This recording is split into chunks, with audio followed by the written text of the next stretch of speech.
This is Tower Hill in London.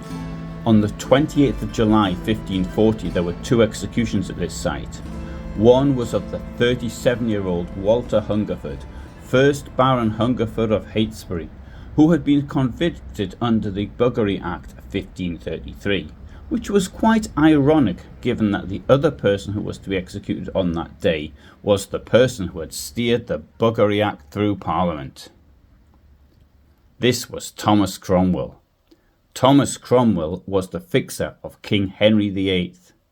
He had had a career which had brought him to be the second most important person in the land.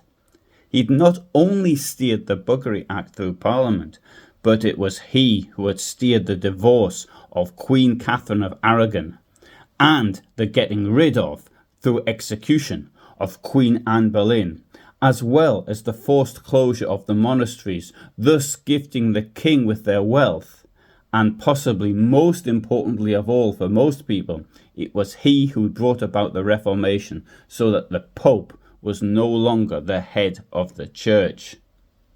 That is amongst other things. He did much more besides.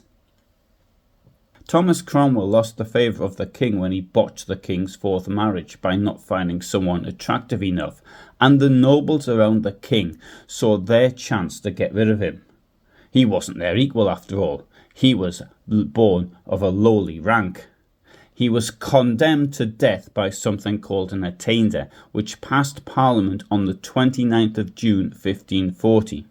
A bill of attainder is an act of legislation declaring a person guilty of a crime and thus providing also for a punishment which is usually without a trial. The 28th of July 1540 was the day of the royal wedding. On that day, King Henry VIII married Catherine Howard. Cromwell was unable to attend the wedding on that day, as he was otherwise engaged, getting his head chopped off. On the scaffold he said a prayer and a speech professing to die in the traditional faith. That is to say, he remained a Catholic and made a point of denying that he'd aided heretics. This was to protect people around him who might be accused of heresy. He then had his head chopped off. There is more than one video on YouTube claiming that the executioner had difficulty getting his head to come off, whereas there is no shortage of botched executions. This was not one of them. Cromwell was not a sympathetic character. He's not been remembered in a positive light by history, and as though people want him to suffer. However, and this is something I'm always going on about in my videos, one needs to look at original sources.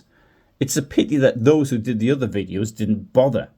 All references to Cromwell's head not coming off date to many years after his death, mainly the 19th century.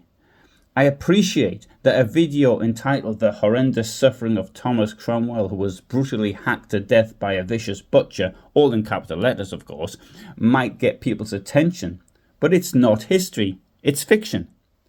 Furthermore, his head was apparently displayed on London Bridge. If the executioners had spent half an hour hacking away at it, then I think that it mightn't have been a suitable object to display in such a position. The point of displaying a head on London Bridge is so that it will be recognised. And if it's not recognisable, it ceases to have any point at all. But that apart, let's have a look at what people at the time said. Charles de Marillac, the French ambassador, who sent detailed reports to France, wrote that Cromwell was spared a worse death, which presumably means that he wasn't hanged, drawn and quartered. The Venetian ambassador said that his end was better than he deserved. Richard Hills was a London business person who observed a number of executions and reported on them in letters to acquaintances. He knew Cromwell, but wrote nothing about his execution being botched. Thomas Wriothesley, 1st Earl of Southampton, was in 1540 one of the secretaries to the king, and someone who had had the opportunity to know Cromwell well over the previous year or so, said that he was beheaded. Nothing about a botched execution. Edward Hall was a chronicler, Today we might call him a blogger on current events, and he wrote The Union of the Two Noble and Illustrious Families of Lancaster and York, commonly known as Hall's Chronicle, first published in 1548. So he was a contemporary, born around 1496, making him only 11 years younger than Cromwell and 5 years younger than the king. He wrote the following about the death of Thomas Cromwell. This is in the language of the time, so it might sound a bit odd, and it's without much punctuation. Many lamented, but more rejoiced, and specially such as either had been religious men or favoured religious persons, for they banqueted and triumphed together that night, many wishing that that day had been 7 years before, and some fearing lest he should escape, although he were imprisoned. They could not be merry. Others who knew nothing but truth by him both lamented him and heartily prayed for him. But this is true, that of a certain of the clergy he was detestably hated, for indeed he was a man that in all his doings seemed not to favour any kind of popery, nor could he abide the snuffing pride of some prelates, which undoubtedly, whatsoever else was the cause of his death, did shorten his life, and procured the end that he was brought unto. Therefore, from his words, many people would have been pleased to see the back of him. As far as the execution of Thomas Cromwell was concerned, he wrote, "He suffered the stroke of the axe by a ragged and butcherly miser, who very ungoodly performed the office." Right? So again, he suffered the stroke of the axe by a ragged and butcherly miser, who very ungoodly performed the office. So let's now discuss what those words mean. The first dictionary came along more than a couple of 100 years later, but we can reference the meaning by comparing it to other literature of the time and translations. First of all, he suffered the stroke of the axe, not strokes. Of course, I do accept they may have used the singular referring to axe and not to the amount of strokes. The word butcher was one who kills without a conscience. For example, in Shakespeare's Macbeth, Malcolm calls Macbeth a dead butcher. He killed without conscience. The word miser, as used at the time, is a negative word for a person, but it does not mean that it's a person who hoards money as it does today. The word ungoodly then meant something like ungodly, that is to say, immoral, not the way things are done. This is a person who did things in a way that they shouldn't be done. It doesn't mean the opposite of good, that is to say, bad. At the time, there was a certain etiquette with the execution of important figures, whereby the executioner would request forgiveness, and the one about to be executed would forgive the executioner and give a small token of his esteem.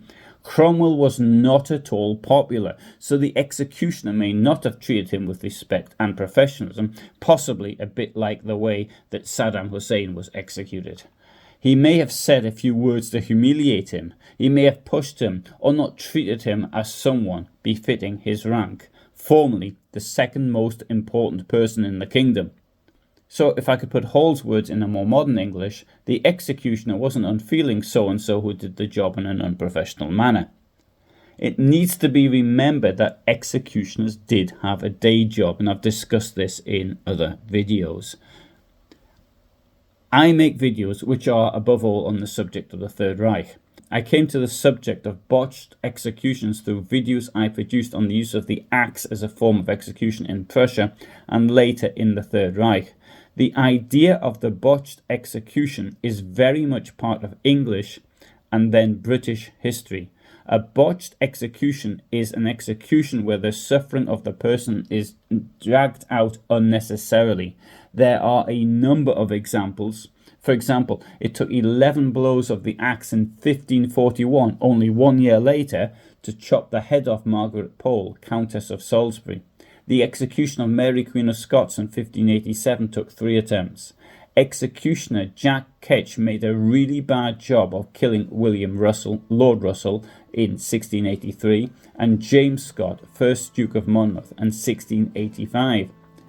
However, the evidence is that the execution of Thomas Cromwell was not botched at all, and I think that if those who'd done these other videos had done some critical research, then they would have been aware of this, instead of copying it from some 19th century tract, if that. I hope you found this interesting. This video, to be quite honest, is more of a rant than anything else. I see lots of videos getting lots more views than I get, which are, in effect, it's not history, it's just fiction. I don't do Tudor history. I'm interested in the 20th century. I'm into things related to the Second World War, Third Reich, the politics of the Nazi Party, the Soviet Union, and the Holocaust. So if you're interested in those things, and you're interested in research-based history, real history, then you might want to subscribe. But for the moment, you might like to have a look at one of my videos on the Third Reich, links to which are appearing now.